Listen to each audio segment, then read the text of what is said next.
اللہ یا رسول اللہ، اللہ یا حبیب اللہ۔ حضرت معاویہ صحابی ہیں، کاتب وحی ہیں، حضور کے برادر نسبتی ہیں، صالح ہیں، ام حبیبہ بہن ہے ان کی جو حضور کی زوجہ محترمہ ہے، ان کا مقام بہت بلند ہے، لیکن ہم انہیں خلفائے راشدین میں شامل نہیں کرتے، اس لیے کہ ان کا جو خلافت کو اختیار کرنا یا حکومت اختیار کرنا یہ قبائلی عصبیت کی بنیاد پر تھا، باہمی مشورے کی بنیاد پر نہیں تھا۔ غلطی ہر ایک سے ہو سکتی ہے اور آپ رائے رکھ سکتے ہیں، لیکن کسی صحابی کی نیت پر حملہ نہیں کریں گے۔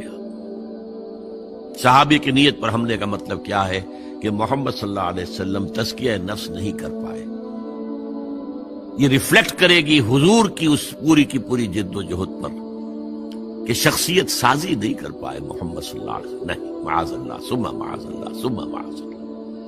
حضرت معاویہ نے خط لکھا، اور رومی کتے، اگر تو نے دارالاسلام پر حملہ کرنے کی جرت کی تو سن لے کہ علی کی طرف سے لڑنے والوں میں سب سے پہلے معاویہ ہوگا تیرے خلاف۔ حضرت علی کو انہوں نے شہید کیا جو ان کے ساتھی تھے، خوارج۔ جنگ صفین میں حضرت معاویہ کے کہنے سے عمرو بن العاص رضی اللہ تعالیٰ عنہ نے قرآن مجید جو ہے نیزے پر اٹھا لیا کہ لڑائی بند کرو، قرآن کو حکم بنا لو، جو قرآن فیصلہ کر دے وہ ہم بھی قبول کریں، تم بھی کرو۔ حضرت علی کا خیال یہ تھا رضی اللہ تعالیٰ عنہ یہ چال ہے، اور انہوں نے روکا اپنے ساتھیوں کو، لیکن اکثر لوگوں نے کہا قرآن آ گیا بیچ میں، اب ہم کیسے ہتھیار چلائیں؟ اس میں میرا ذہن جاتا ہے ایک حدیث کی طرف، بڑی اہم حدیث ہے، اور اس کے راوی حضرت علی ہیں۔ حضرت علی فرماتے ہیں کہ حضور نے فرمایا انہا ستکون فتنۃ، ان قریب ایک بہت بڑا فتنہ رونما ہوگا۔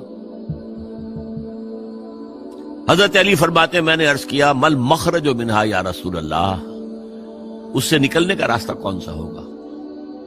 فرمایا کتاب اللہ فیہ خبر ما قبلکم و نبأ ما بعدکم و حکم ما بینکم، اس قرآن میں تم سے پہلے لوگوں کی خبریں موجود ہیں، بعد آنے والوں کے حالات موجود ہیں، اور تمہارے درمیان جو اختلافات بھی پیدا ہوں گے ان کا حل موجود ہے۔ تو کیسے نہ مانتے ہیں مسلمان؟ قرآن کو حکم بنایا جا رہا۔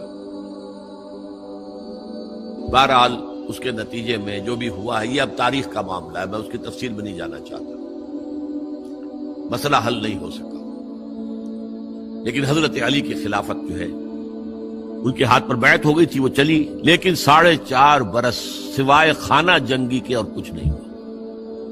وہ جو قافلہ آگے چل رہا تھا سیل رواں، وہ 1 انچ بھی آگے نہیں بڑھا۔ البتہ قیصر روم نے جب دیکھا یہ تو آپس میں لڑ رہے ہیں، اب موقع ہے میں حملہ کروں، کیونکہ وہاں قریب ترین تو حضرت امیر معاویہ بیٹھے ہوئے تھے نا، شام میں، شام سے ملحق تھا نا آگے قیصر۔ حضرت معاویہ نے خط لکھا، اور رومی کتے، اگر تو نے دارالاسلام پر حملہ کرنے کی جرت کی تو سن لے کہ علی کی طرف سے لڑنے والوں میں سب سے پہلے معاویہ ہوگا تیرے خلاف۔ لہذا اس نے جرت نہیں کی۔ بہرحال حضرت علی کو شہید کرنے والے تھے ایکسٹریمسٹ جو خود ان کے اپنے ساتھیوں میں سے تھے۔ انہوں نے کہا وہ کہاں حکم کیوں مانا؟ ان الحکم الا للہ، اللہ کے سوا کسی کا حکم نہیں، قرآن حکم نہیں ہے، کیوں مانا تم نے؟ اور اگر مانا تھا تو اب حکم کے بعد کیوں نہیں مانتے؟ چھوڑ دو خلافت۔ بہرحال یہ کہلاتے ہیں خوارج، جنہوں نے بغاوت کی ہے حضرت علی کے ساتھیوں سے۔ ان میں سے 3 نے بیٹھ کے طے کیا، یہ 3 جو در حقیقت بڑے شخص ہیں، یہ اس وقت امت جو ہے ان کی وجہ سے اس مشکل میں پڑی، ان تینوں کو قتل کر دو۔ فلاں دن صبح فجر کی نماز کے وقت ایک شخص وہاں جائے گا، ایک شخص وہاں جائے گا، ایک شخص وہاں جائے گا، اور فجر کی نماز میں قتل کر دو۔ ابن ملجم آیا، حضرت علی پر وار کیا، وار کاری ثابت ہوا۔ باقی دو حضرت معاویہ اور حضرت عمرو بن العاص، ان میں سے ایک تو اس روز فجر میں آئے نہیں کسی وجہ سے، اور دوسرے پر جو وار پڑا وہ اوچھا وار تھا، وہ کاری وار نہیں تھا۔ حضرت علی شہید ہوئے۔ اس کے بعد حضرت حسن کی خلافت ہوئی 6 مہینے، لیکن اب جب جنگ کا معاملہ ہوا تو حضرت حسن نے دستبرداری اختیار کر لی، حضرت معاویہ کو تسلیم کر لیا خلیفہ۔ حضرت معاویہ صحابی ہیں، کاتب وحی ہیں، حضور کے برادر نسبتی ہیں، صالح ہیں، ام حبیبہ بہن ہے ان کی جو حضور کی زوجہ محترمہ ہے، ان کا مقام بہت بلند ہے، لیکن ہم انہیں خلفائے راشدین میں شامل نہیں کرتے، اس لیے کہ ان کا جو خلافت کو اختیار کرنا یا حکومت اختیار کرنا یہ قبائلی عصبیت کی بنیاد پر تھا، باہمی مشورے کی بنیاد پر نہیں تھا۔ لیکن 20 سال تک ان کا دور حکومت ہے اور کوئی خون ریزی نہیں، کوئی غارت گری نہیں، کوئی اختلاف نہیں، کوئی بغاوت نہیں، کوئی جھگڑا نہیں۔ مدبر اس درجے کے تھے۔ اب آئیے آخری سٹیج آئی، حضرت معاویہ کو مشورہ دیا گیا۔ مغیرہ ابن شعبہ ایک بزرگ صحابی تھے کہ دیکھیے جناب امیر، مسلمانوں میں اختلاف ہوا، 4.5 سال 5 سال خانہ جنگی رہی، اب اگر پھر معاملہ آپ کے انتقال کے بعد ایسے ہی چھوٹ گیا تو اختلافات ہوں گے، جھگڑے ہوں گے، مختلف دعوے دار سامنے آئیں گے، جنگیں ہوں گی، پھر دوبارہ جو ہے فساد ہو جائے گا۔ آپ کسی کو نامزد کر دیجیے، اور پھر مشورہ دیا اپنے بیٹے یزید کو نامزد کر دیجیے۔ حضرت معاویہ ریلیکٹنٹ رہے، لیکن اس کے بعد انہوں نے مان لیا اور فیصلہ کر لیا۔ یہاں میں چاہتا ہوں کہ بات سمجھ لیں اچھی طرح، اس معاملے میں اگر آپ حضرت معاویہ کی نیت پر شک کریں گے تو مجھے آپ کے ایمان پر شک ہو جائے گا۔ نیت پر نہیں، غلطی ہو سکتی ہے، صحابی ہیں، نیت غلط نہیں تھی، نیت کیا تھی؟ اور میں سمجھتا ہوں 100% درست تھی کہ اب اتنا پانی گزر چکا ہے پل کے نیچے سے وقت کے دریا میں کہ بارے صحابہ سب رخصت ہو چکے، اب اکثریت 9 مسلموں کی ہے، عصبیتیں بھی ہیں، قبائلی عصبیتیں ختم تو نہیں ہوئی، لہذا جب تک کوئی قبائلی عصبیت پیچھے نہیں ہوگی حکومت کے، حکومت نہیں چل سکے گی۔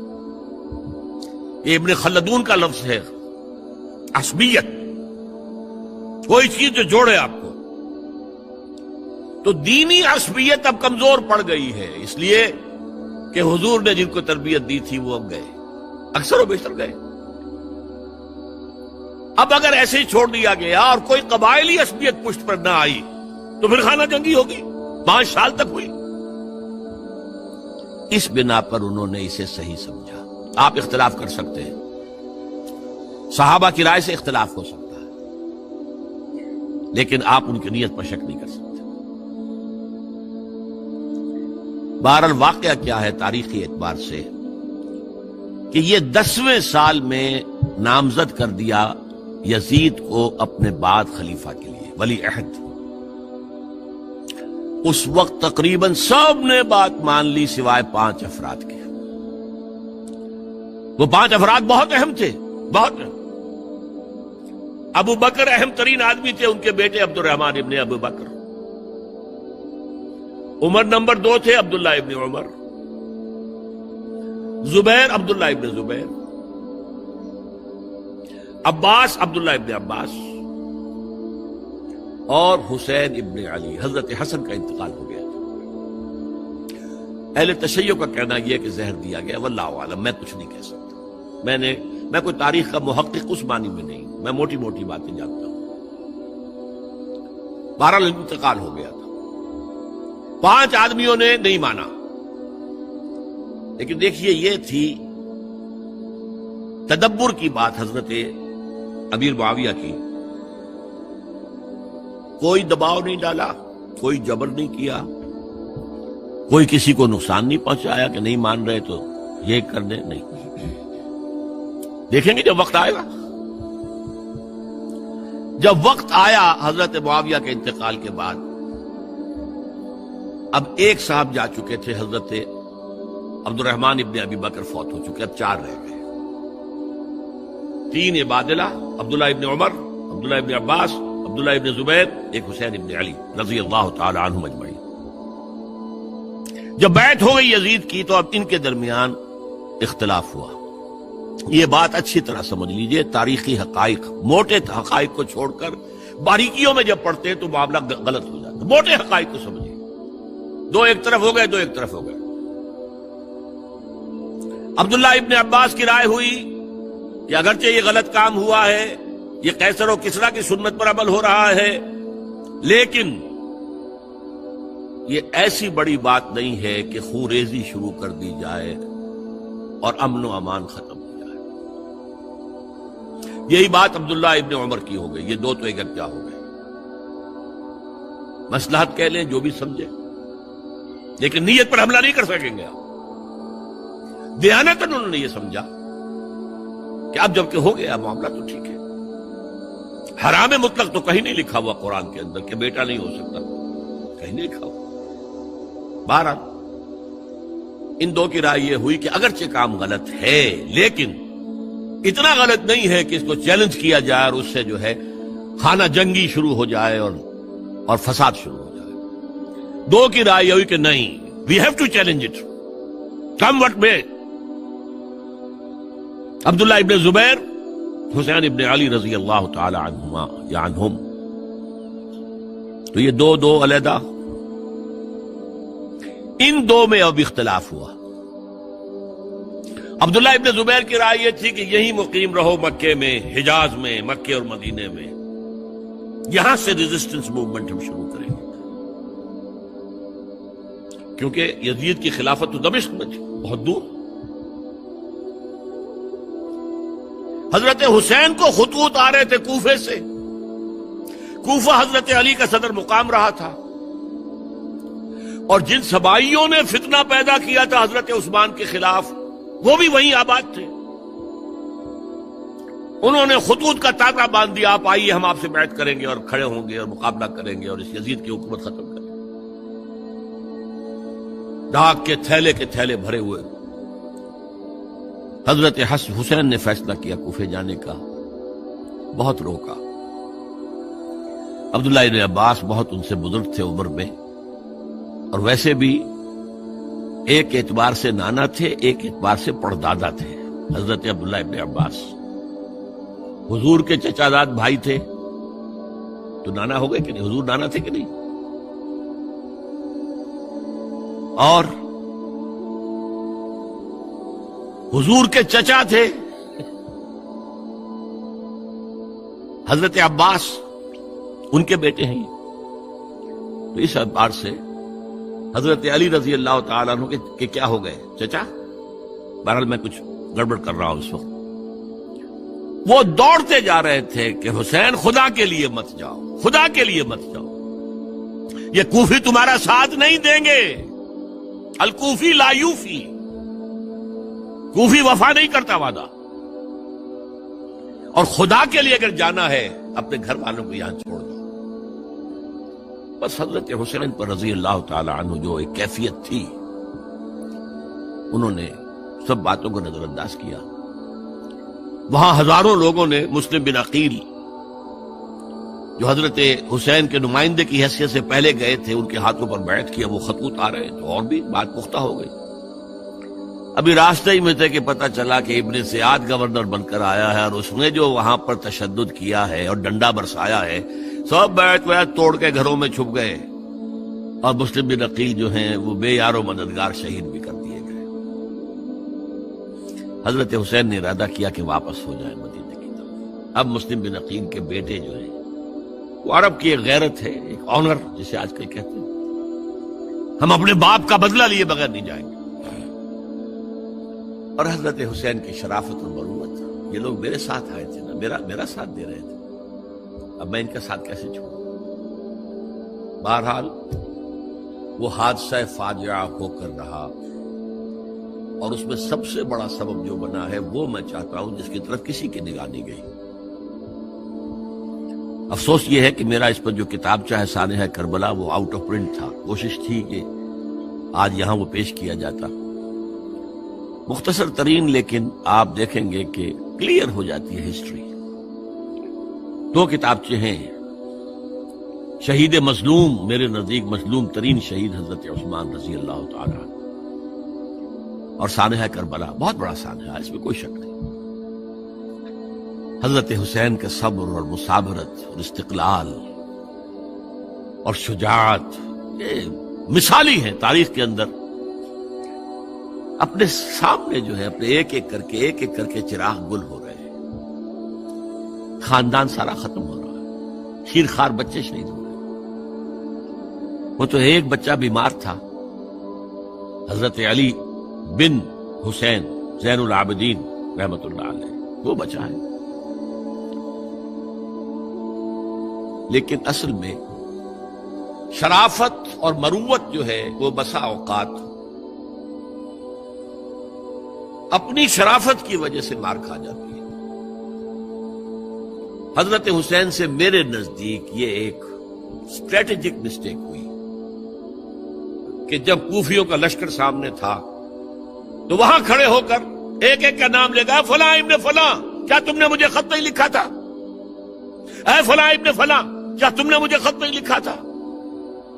سب کے راز فاش کر رہے ہیں. اور دیکھو یہ میرے پاس یہ تھیلے بھرے ہوئے تمہارے خطوں کے موجود ہیں، تم نے مجھے بلایا اور میں آیا.